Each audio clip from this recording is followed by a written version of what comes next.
Ayan guys, at sinipag na naman tayong gumawa ng Nutty and Fruity Graham Bar. Ayan, so una muna ay naglagay tayo ng graham crackers sa mixture.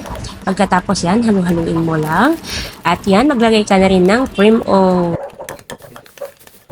Tapos maglagay din tayo ng almond. Ayan, chopped almond. Tapos ang hiniwa-hiwang strawberry.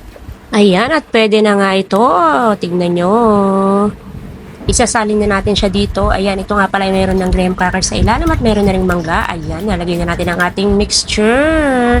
Siyempre, ayan, i-flatten mo lang yan para mga nantignan. At lagyan na natin ng graham crackers sa ibabaw.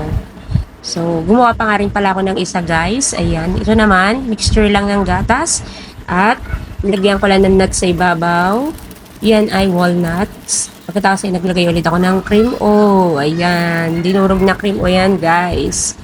Ayan. Pagkatapos ay chopped almonds ulit. Tapos naglagay ako ng mangga. Ayan. Mas marami mangga. Mas masarap. At ganoon din ng strawberry. Ayan. Tignan nyo. Ayan. Naglagay ulit ako ng durog ng mga nuts, walnuts. Ayan. Pagkatapos ay ayan. Coveran na natin gamit ang mixture natin ulit. Sarap. Ayan. Pantayin mo lang. Pagkatapos, lagyan din natin ng graham crackers. Matapos ito guys, pwede mo nang i-freezer. And, nandito sa loob lamang ng ilang oras, eto na siya. Ayan guys, napakasarap nito.